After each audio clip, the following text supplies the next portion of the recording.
7 of Board Game Blitz, a proud member of the Dice Tower Network, and a podcast about all things board games that you can listen to in less time than it takes to fully appreciate how much work goes into seemingly meaningless text in board games. Board Game Blitz is sponsored by Grey Fox Games. This week, we're talking about flavor text. First, we discuss a couple games we've played recently, like Castles of Tuscany and Horrified. Then, we talk about how publishers sometimes spice up their games by adding a little flavor. Flavor text, that is. Finally, we wrap things up with a look at the etymology of the word flavor. And now, here are your hosts, Ambie and Crystal.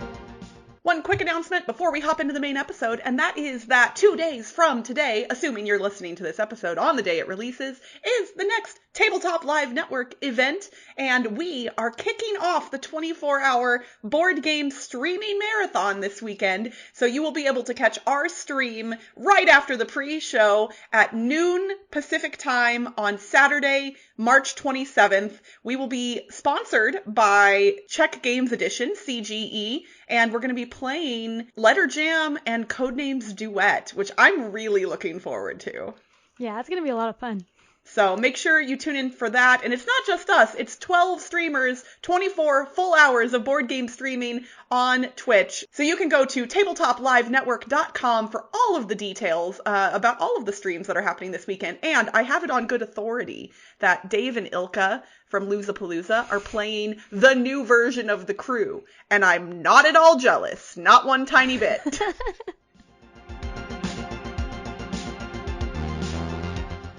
Speaking of TLN, last Tabletop Live Network, Crystal and I played Horrified together, and that's actually a game that we're going to be talking about now. Yeah! This is the second episode in a row where we're reviewing the same games because we played them. Yes. Well, we didn't. We played one of the two of these together, and the other one we just both played. Yeah. But yes, we both got review copies of Horrified from Ravensburger, and we got to play them together on stream. Or we got to play it together on stream for Tabletop Live Network. And Horrified is a cooperative game published in 2019, designed by Prospero Hall.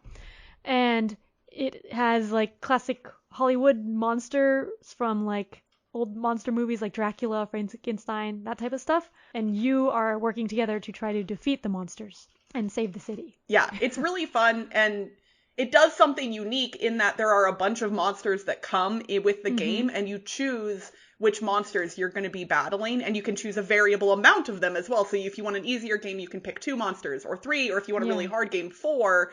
So even though mechanically I would say this is about as complex as most cooperative games, it's a little more interesting, at least from my point of view, because of the variability of the setup. Yeah, I only played it the once, but I do want to play it more. I'm looking forward to play the hard mode, because we played on normal mode, I think, with 3 monsters. Yeah, which normally pretty hard for people, and we but crushed we won. Easy.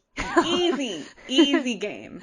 But yeah, basically you're moving around, picking up items, and the items, depending on what monsters you have to do different things with the items, which was kind of thematic, because like for Dracula, you have to go and kill his coffins, which you have to use a lot of red items to like attack them. You have to go to the coffins and use the items to attack them, and then you have to go kill Dracula. And then for the river, the creature from the Black Lagoon. Yes, that one. I'm not familiar with horror monsters because I don't watch horror movies. But that one, there's like a boat that you have to go on a river, and so you have to discard colored items to like move forward on the river, and then when you get to the end, you have to like defeat the creature. So different things depending on which monsters are out, which is interesting, I think. Right, like the tasks you have to complete are different per monster, and all of the monsters have different special abilities as well. And some of the monsters have really annoying abilities. Like Dracula's special ability, he can move the active player to his space, and we lucked out hard in that Dracula's special ability, I don't know, did it ever trigger? It might have triggered once. Yeah, I don't think it ever triggered. I don't think it did. I think we lucked out hard, because that one, especially if you're on the opposite side of the board and like about to do a bunch of cool things and he moves you, it's so frustrating. We also had a really funny moment. There's villagers in the game that you have to rescue, because otherwise the monsters will attack the villagers if they have the ability to. And you can kind of move the villagers with you, and we ended up with a whole bunch of villagers, all, like, we kept picking them up and walking with them, and we had, a crowd of villagers. Yeah. We were walking around the board. It felt like a tour group, like we needed a little flag to hold up and be like, okay, villagers, this way. Yeah, that was funny. I liked it. I like cooperative games. I actually started off the hobby, like, playing Arkham Horror a lot, which is an old cooperative game, and this kind of reminded me of that, a similar feeling, because there's different big bad monsters. In Arkham Horror, there's just one bad monster that you're fighting, but, like, it has different powers and stuff that happens. And so it gave me kind of, like, reminiscent of playing Arkham Horror in the early days. Nice.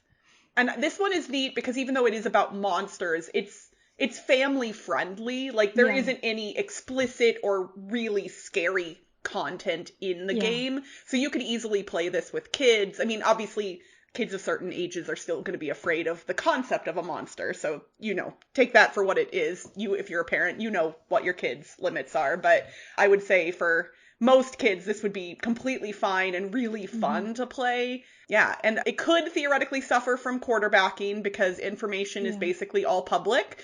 So if you are a person who does not like that type of thing in cooperative games, be aware of that. But for me, assuming you're playing with people who are just trying to have fun and not necessarily, drive the entire experience, I think this is a really great cooperative game. I've played it a handful of times now, and I really enjoy this one. This is one that I think I would definitely be more inclined to bring to the table at this point in my gaming career over some of the other cooperative games that I used to play more often, like Forbidden Island or Pandemic. And again, nothing against those games, but this feels more interesting to me, both theme-wise and mechanically, than some of those older cooperative games. Mm-hmm. I mean, you all have heard me talk about how much I love Prospero Hall at length, and this is no exception for me, so. Then the next game we're talking about is also from Ravensburger. They also sent review copies to both of us, and that is Castles of Tuscany. I know a bunch of our listeners were really excited to hear our thoughts on this one. This is the sequel, follow-up? I don't know exactly what to call it, to Castles of Burgundy. The games do bear some similarity, but you obviously do not need to have played one to play the other. So Castles of Tuscany is designed by Stefan Feld, came out in 2020. And it is a tile-laying game where you are collecting cards and collecting tiles and then playing tiles down to your board, which will trigger special abilities, which will allow you to gain more cards and more tiles. It's like a lot of Euro games. You pick up things to get other things to allow you to get the first things again, and then it's just cyclical to some degree, which makes it sound really boring. And I will admit, thematically, it is. What's the theme of this? Here, hold on, let's go to BGG. The beautiful Tuscany region in the 15th century is the home of the Italian Renaissance. As influential princes, the players make creative decisions to build their region into a flourishing domain. Okay, it doesn't feel like any of that, for the record, like at all. But if you enjoy point salad style games, which Stefan Feld is kind of known for, things where there are lots of different ways to get points and you kind of decide which things you want to do. This one isn't as complex as a lot of other Feld games, things like Trajan or other things like that. This is a lot simpler. It's really easy to learn, and I really enjoyed it. I've played it a couple of times now, and I really want to keep playing it, but I know that I might be alone in that. Yeah, so I played it once, 2 players with Toby. For the record, we didn't particularly like Castles of Burgundy because I don't like dice. We both don't like dice Euros that much, but this one has cards instead, which is slightly better, I think. But still, it was a quick light game with super quick turns, and I like that about it. But the quick turns. I mean, on your turn, you either draw cards, reserve a tile, or place a tile, and that's basically it. And that's it, yeah. But like, the scoring was so weird because there's 3 rounds with the scoring at the end of each round, and during the round you get points on a green track for all the things you do, but then you transfer those over to the red track at the end of each round, and then the green track doesn't reset. So it seems like the score is snowballing and it's hard to catch up. So that happened. So like, even if it's not a snowball, like it definitely seems like one because it just keeps compounding on it. And the scoring was made that way to do that. So that was kind of weird. It is strange, and I haven't played it enough times to really be able to suss out why it's like that. And I've also only played it 2 players, and so I think I would like to be able to play this with its full player count, which probably is 4. Let me look. Yes, 4 players. 3 to 4. I would like to play it at that to see how that affects things, but I will say that, like, it did seem that if somebody was behind in one round when we were playing it, often the other player was kind of set up to earn more points that they hadn't earned yet and would usually get ahead the next round. So it's interesting because we kind of went back and forth to some degree, but I can't guarantee that that would always be the case. So, and we were new to the game too, so we're not playing optimally. There's a whole bunch of factors there. Like, this might be one of those games that once you know it really well, it could get really good or really bad, depending. You know what I mean? Yeah, like, well, in mine, I was ahead in the first round, and then I just stayed ahead because we got, like, around the same points in the other rounds. Okay. Yeah, because, so there's ways to score extra points based on the areas on your board that you complete. And so for us, I was playing with Kathy, and, like, when she would be ahead of me, often I was, like, 1 tile away from completing, like, a larger area that would give me more points. When you start the game, you get 3 boards that you put together to form your singular board. And you can arrange those to some degree how you want. So that allows you to kind of manipulate things to some degree as well. Everybody ends up with the same number of hexes, but their orientation and their placement against one another can be how you choose it to some degree. So there's a lot of nuance here that I haven't been able to dig into.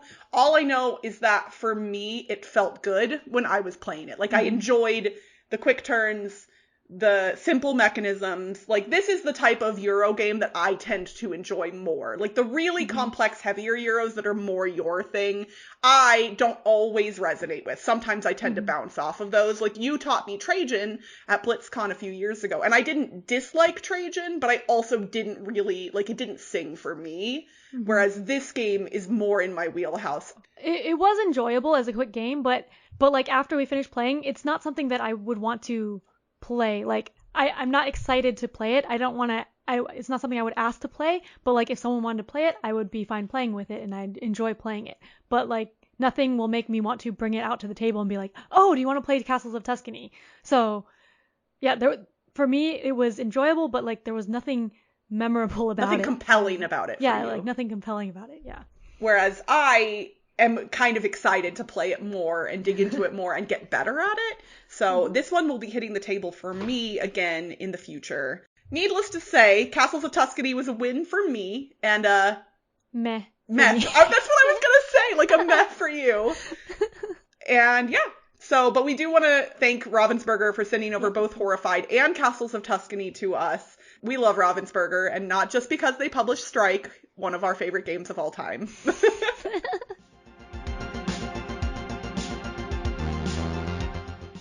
So for today's topic, I don't think we've discussed this before, but I actually haven't checked. But I don't actually think many board game podcasts have discussed this one. This is not a topic that I've seen come up often or ever. Yes, but anyways, the topic is flavor text in board games, which I guess happens more in card games than board games, which might be why board game podcasts don't talk about it that much. So what is flavor text, Ambie? Yes, what is flavor text? It's text that tastes good. No, I'm just kidding. Like, I didn't actually expect that. That was really good. It's text that doesn't have anything to do, like, with the actual game play, but adds theme to the game, right?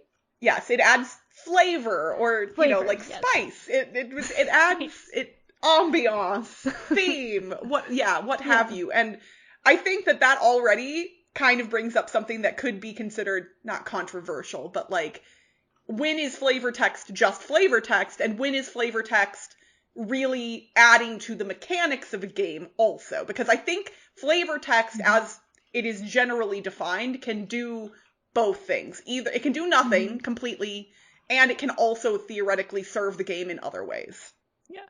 But I think usually you don't have to read it. It's usually, like, italicized at the bottom of something, and people can skip over it, and probably a lot of people do while they're playing games. but some people enjoy reading them. So, like, do you like reading flavor text in games? If they have it? What's funny is I do tend to, if it's just like flavor text on a card that is below or smaller than other text that has to do with the mechanics, I tend to not notice it most of the time. But when I do notice it and read it, I almost always enjoy it. Always. Yeah. Like, I get great moments of joy from the flavor text in a lot of games. Me too. So yeah, I'm the same way. Like, a lot of times I don't notice it or like gloss over it if I'm in the middle of playing the game. But then if I do read it, it's usually pretty good. Or like humorous. A lot of flavor text is funny. You might know that I played Android Netrunner a lot back in 2014 or something. And it was a living card game. But yeah, a card game. So it has a lot of different cards and each card has flavor text in it. So for that, I would read the flavor text maybe like the first time I see it or something, but then I don't read it while I'm playing the game. Usually I just like, you read it when you're looking at your deck and stuff, but not actually during the gameplay. So do you have any examples of flavor text that you particularly like? Yes, I'm glad you asked. But wait, there's more. Yeah. So speaking of Netrunner, one of my favorite, or a couple of my favorite cards there were these cute little ice cards. Like one of them was called Pup and one was Quandary. So Quandary is flavor text I like. It's like a baby version of a bigger card. So like there was a bigger card called Enigma that has 2 subroutines, and those are things that are bad for the other person. So Quandary is like a baby version of Enigma, and its flavor text says it wants to have 2 subroutines when it grows up. So like okay, that's cute. You don't know that it's a baby version of Enigma, but the art looks like a baby version of it. And so like if you know the other card and like the subroutine is the same, but it's just the 2 of them, it's pretty cute. Yeah, that is cute. And then there's another one called Curtain Wall that like the mechanisms of Curtain Wall, it has a bunch of subroutines that just end the run, end the run, end the run. And then the flavor text says end the game. Just kidding. So that's kind of funny. But I think the funniest flavor text on a card in a game that I thought of is in Millennium Blades, which itself is kind of a parody of collectible card games. Like Millennium Blades is a game about a collectible card game. It's yeah, it's hard to describe to people that haven't played it before, but yeah, it simulates building a deck and playing a collectible card game. And like in a finding card rare game. Cards too. Yeah. But it has a lot of parodies of Yu-Gi-Oh! And like other collectible card games and shows and stuff. But one of the cards is Exaltius the Untenable. And it has a lot of flavor text, like by combining the powers of the great Millennium Masters, blah, blah, blah, blah, blah. 4 lines of flavor text. And then at the bottom of the flavor text, in smaller flavor text in parentheses, it says, while your opponent reads the flavor text, quietly steal their deck and sell it. Oh my gosh, that's great. Yeah. Like, not just quietly steal their deck, but also sell it. Like, yeah. So that's pretty funny. So there's a lot of good flavor text in card games, I think. I would say there are some board games that have good flavor text too, often on cards, but not always. Yeah. If we're talking about cards in board games, Ex Libris is probably one of the best examples, because all of the cards in Ex Libris contain library books, and every single book has a unique title, and they're all hilarious. Yeah. You could have gibberish or lorem ipsum or anything on those books, basically. Like, the names of the books have nothing to do with the mechanisms of the game, necessarily. But they're so much fun to read. I really, really adore them. Yeah, it's great when games have, like, little things like that that just make it more fun to look at the cards. And I think stuff like that does kind of, in some places, in some games, it brings the theme to life more. It kind of immerses you in the world a little bit more. Or for some games, it can actually really like bring the mechanisms and the theme together. And y'all are probably not going to be surprised to hear me mention Battlestar Galactica here, but in the Battlestar Galactica board game, a lot of the crisis cards, or almost all of them, have quotes from the TV show on them and a picture.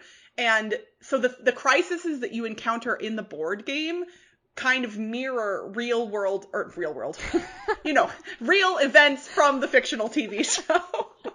And it ties the mechanisms of what the crisis you're solving into but Battlestar Galactica is so cool because that flavor text, it just adds stuff for people who know the TV show. But if you don't know the TV show, it doesn't it doesn't take away from the mechanisms to not know that stuff.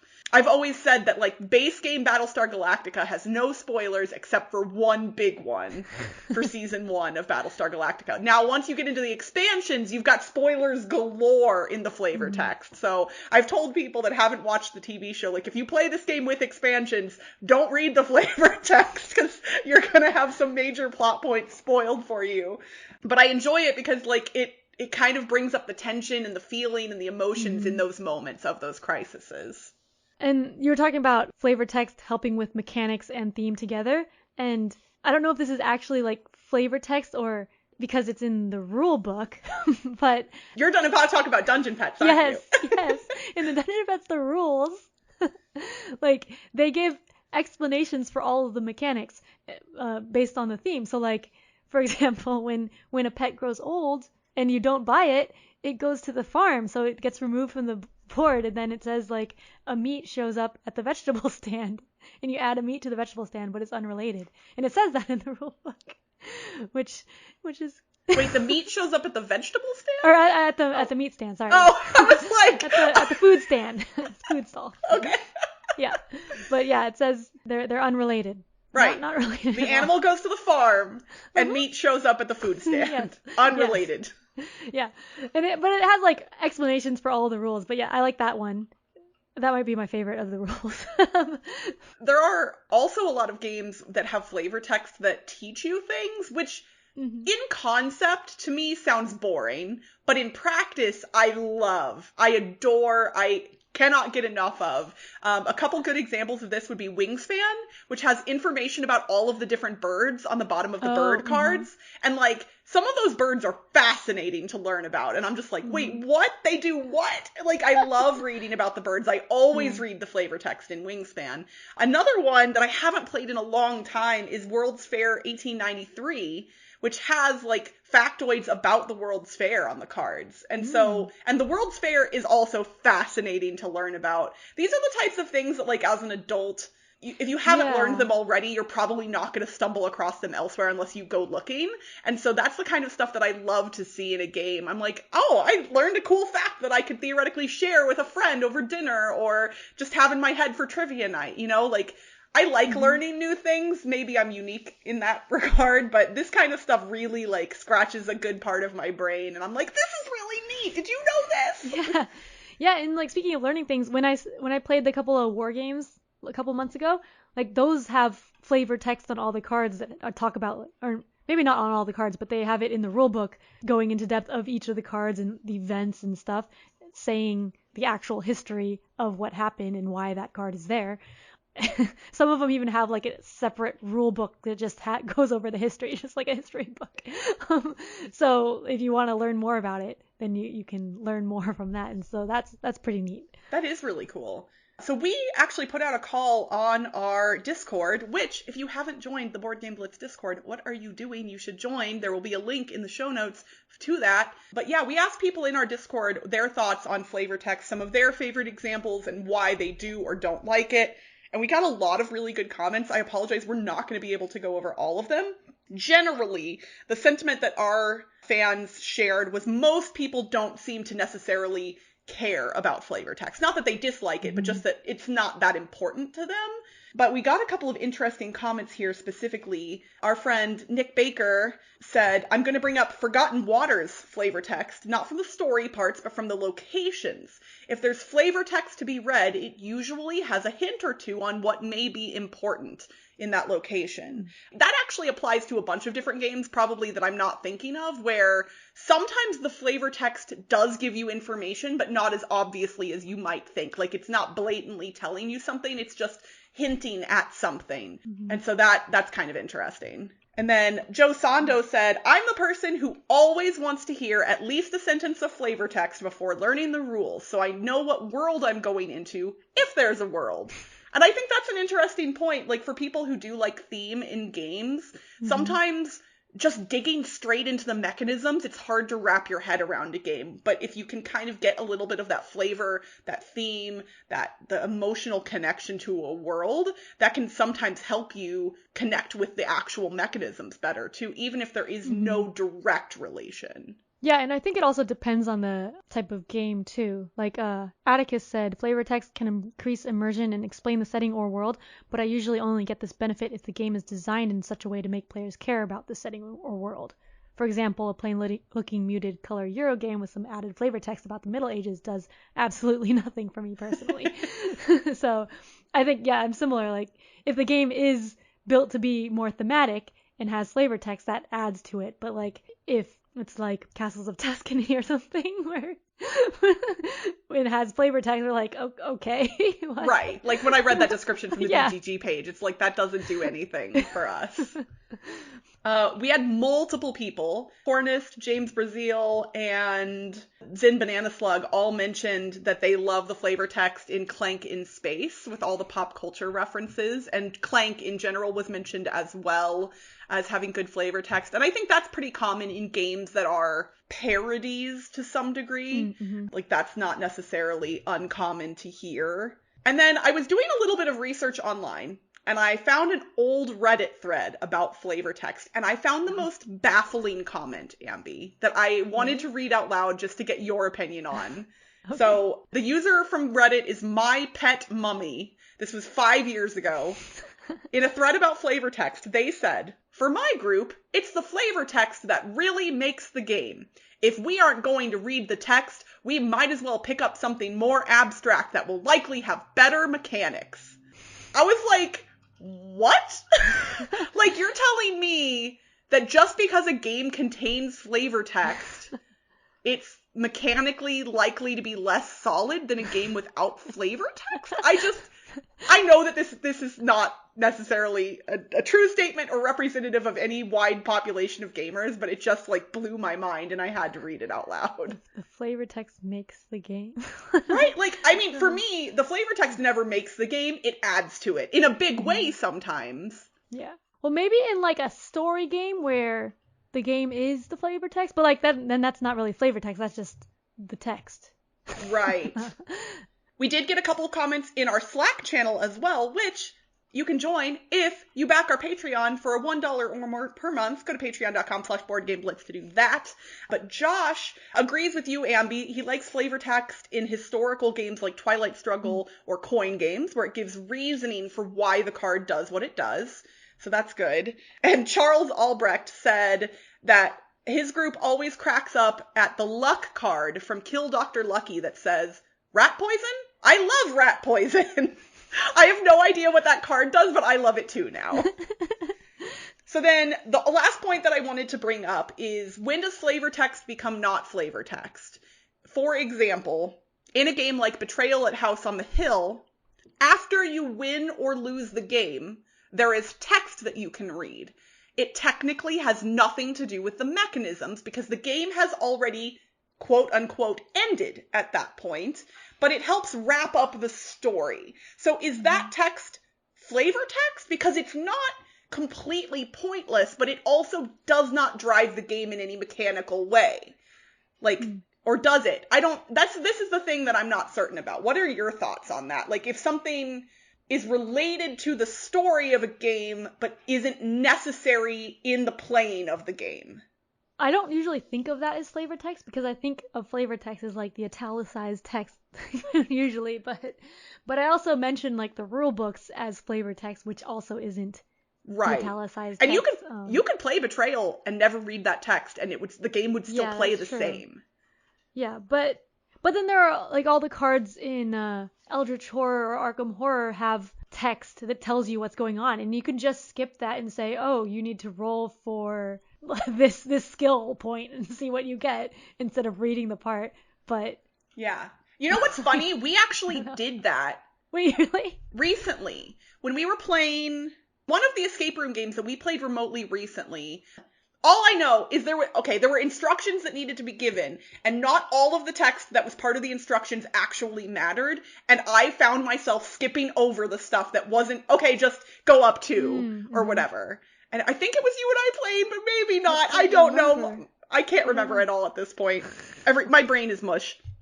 But I was skipping over the flavor text in service of the mechanism, and that's not something I typically do, but I think I was just kind of excited to solve the puzzle of whatever this thing was that I can't remember.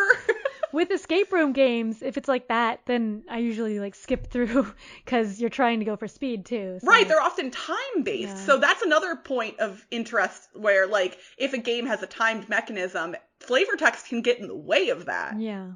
Okay, well, this has been a very fascinating discussion that I think we could go on and on and on about.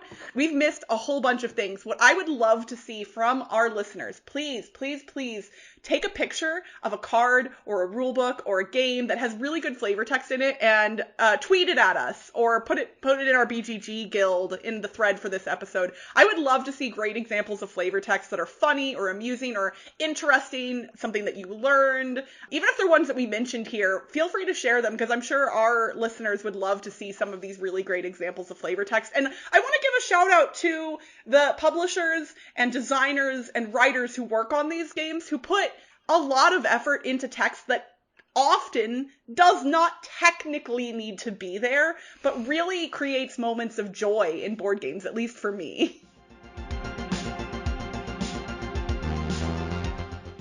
The etymology segment is back, everybody, and for this episode, we're going to look at the origins of the word flavor.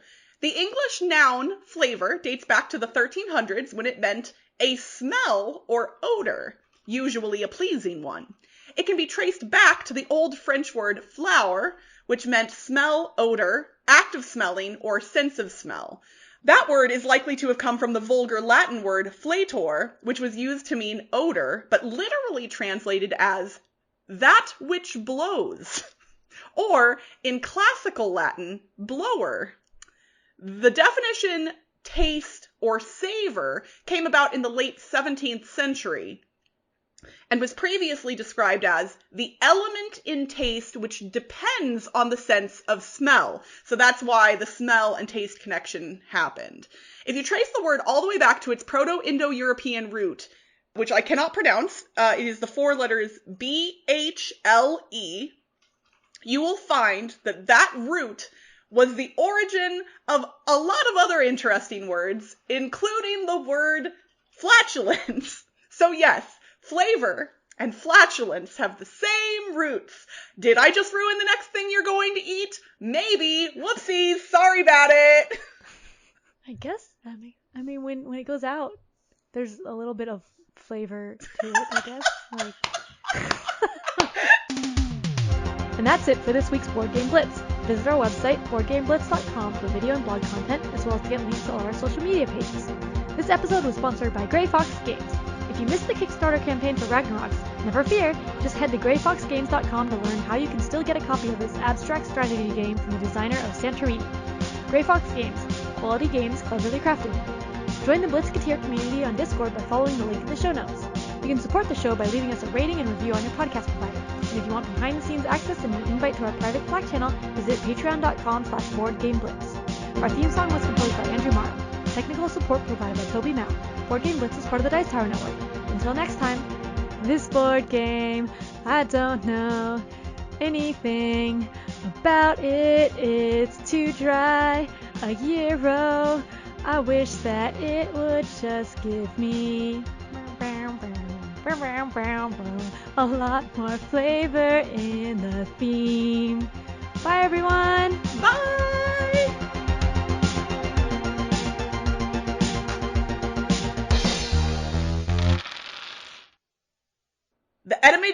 The etymology? Good start. We forgot how to say etymology. Etymology's gone because Crystal can't say etymology anymore.